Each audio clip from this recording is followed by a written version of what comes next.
Good morning everyone. कैसे हैं आप सब लोग? आई होप आप सब अच्छे से होंगे। आज फिर से एक नई वीडियो के साथ मैं आप सभी के सामने उपस्थित हुई हूं और आज का जो वीडियो का टॉपिक है वो है MS Excel 2010। अभी ये जो टॉपिक है MS Excel, ये जो चैप्टर है ये क्लास 5th और 6th के कोर्स में चल रहा है, मैं पढ़ा रही हूँ। तो इसलिए मैं एक वीडियो के थ्रू आपको MS Excel के कुछ पॉइंट्स को डिस्कस करना चाहूँगी। तो चलिए स्टार्ट करते हैं। MS Excel 2010। MS Excel मीन्स माइक्रोसॉफ्ट एक्सेल। आप सभी को पता है माइक्रोसॉफ्ट ऑफिस आप लोगों ने सुना है और माइक्रोसॉफ्ट ऑफिस के बहुत सारे एप्लीकेशन में बच्चों ने काम किया है। माइक्रोसॉफ्ट एप्लीकेशन में आता है MS Word, MS PowerPoint, MS Excel, MS Access, MS Outlook और भी बहुत कुछ। हम लोग अभी पढ़ चुके हैं MS वर्ड और MS पावरपॉइंट। जैसे MS वर्ड और MS पावरपॉइंट को हम ओपन करते हैं, सेम ही MS एक्सेल को भी ओपन करेंगे। Click on start button, click on all program, then choose MS office package और उसके बाद चूज करेंगे MS एक्सेल। ठीक है। जैसे MS वर्ड में हम काम करते थे डॉक्यूमेंटेशन का, जब भी कोई राइटिंग से रिलेटेड ऐसे लिखना है, कोई एप्लीकेशन लिखनी है, कोई लेटर लिखनी है, कोई डॉक्यूमेंट क्रिएट करना है, तो हम MS वर्ड का यूज़ करते थे। MS पावरपॉइंट का यूज़ किया है हमने अपने काम को प्रेजेंट करने के लिए, प्रेजेंटेशन के लिए, वो था MS पावरपॉइंट।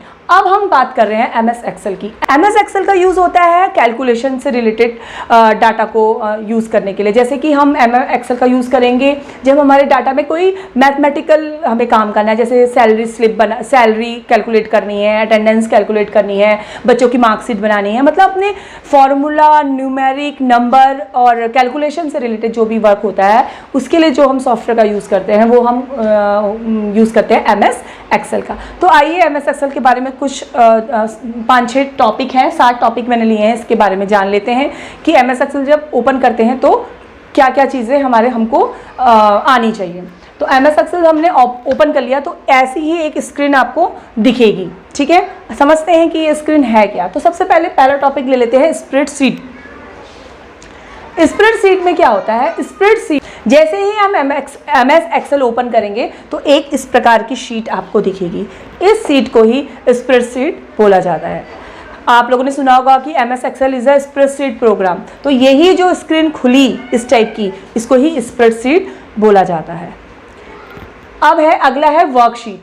एक स्प्रेडशीट में 3 वर्कशीट होती हैं। अब ये पूरा एप्लीकेशन स्प्रेडशीट प्रोग्राम कहलाया, लेकिन जिस पेज पे आप करंटली काम कर रहे हो उसको वर्कशीट बोलते हैं। वर्कशीट हमारा एक पेज है जिसमें हम काम कर रहे हैं।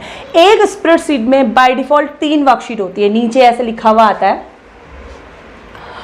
शीट 1, शीट 2 और शीट 3। ठीक है, बाय डिफ़ॉल्ट 3 होगी। सपोज पहले पन्ने में काम कर रहे हैं तो वर्कशीट 1 है, दूसरा पन्ना वर्कशीट 2 खुल जाएगा, फिर वर्कशीट 3 खुल जाएगा। ऐसे ही अगर आपको 10 पन्ने खोलने हैं तो आप ऐड करते जा सकते हो, लेकिन बाय डिफ़ॉल्ट जो पहले से ही शीट होंगी वो होंगी 3, वर्कशीट 1, 2, 3। अब नेक्स्ट आते हैं रो में। देखिए जैसे ही ये पेज खुलेगा इसमें कुछ लाइन्स आपको दिख रही होंगी, कुछ आड़ी कुछ तिरछी। तो ये जो लेटी हुई लाइन है ये तिरछी ऐसे, और जो नंबर से डिनोट की गई हैं 1, 2, 3, 4, ये है रोज, इनको बोलते हैं रो। रो हमेशा हॉरिजेंटल होती हैं। आपने पढ़ा होगा मैथ्स में भी, हॉरिजेंटल लाइन, वर्टिकल लाइन।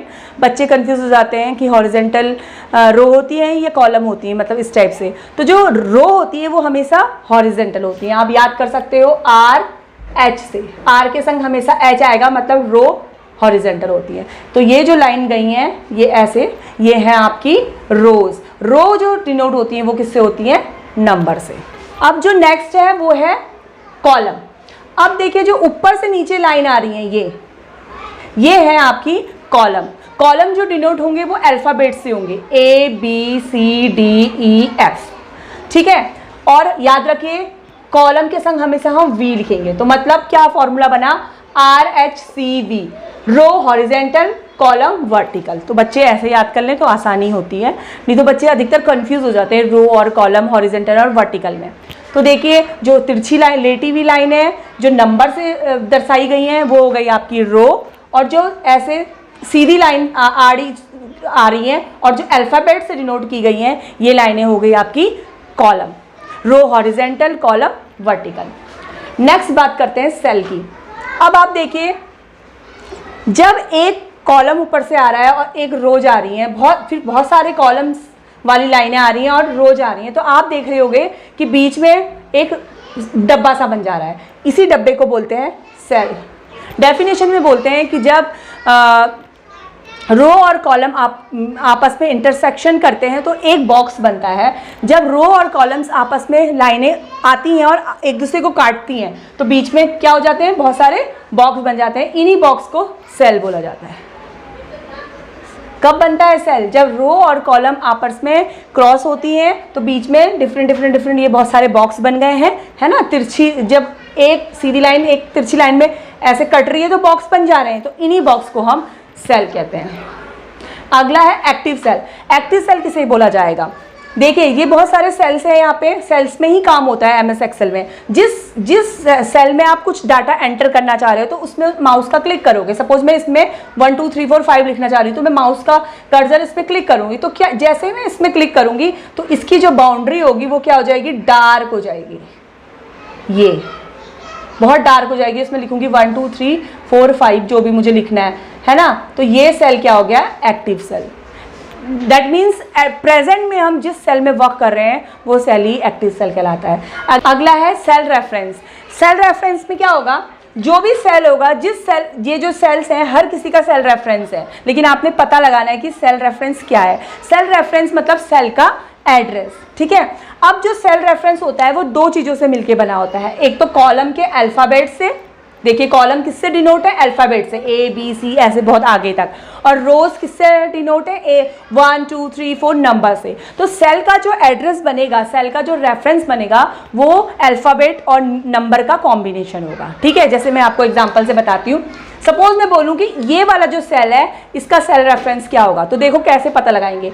ये सेल कौन से कॉलम में है, B कॉलम में। कौन से कॉलम में है ये, B, और कौन सी रो में है, 6, तो ये क्या बन गया, B6।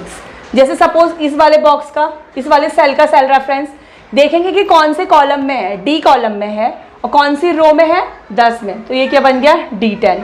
अब इस वाले का सेल रेफरेंस देखेंगे कि कौन से कॉलम में है, F, और रो कौन सी है, 7, तो ये हो गया F7। तो ऐसे हम इसका पता लगाएंगे। आई होप आपको समझ में आया होगा। एक बार फिर से मैं रिवाइज कर देती हूँ।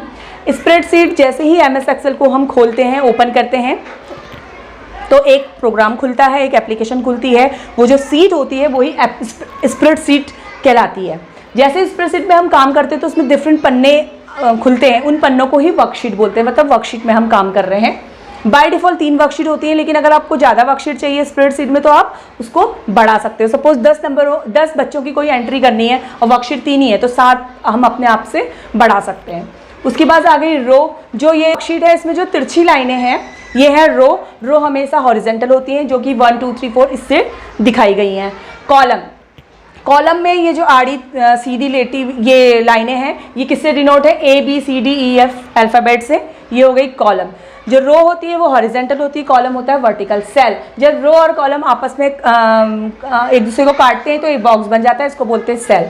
एक्टिव सेल, जिस सेल में हम काम कर रहे होते हैं वो डार्क हो जाता है उसकी बाउंड्री, उसे बोलते हैं एक्टिव सेल। सेल रेफरेंस मतलब सेल का एड्रेस, हम किस सेल में काम। तो ये था इंट्रोडक्शन MS एक्सेल का, और कुछ मैंने 7 पॉइंट लिए थे वो मैंने आपको डिस्क्राइब कर दिए हैं। आई होप आपको ये वीडियो समझ में आई होगी, बच्चों को ये मतलब आसानी होगी MS एक्सेल को अच्छे से समझने के लिए। अगर आपको ये वीडियो पसंद आई है तो प्लीज़ मेरे वीडियो को लाइक कर दीजिएगा, कमेंट, शेयर, और हमारे चैनल को सब्सक्राइब कर दीजिएगा। मिलते हैं जल्द ही एक नई वीडियो के साथ, तब तक के लिए धन्यवाद।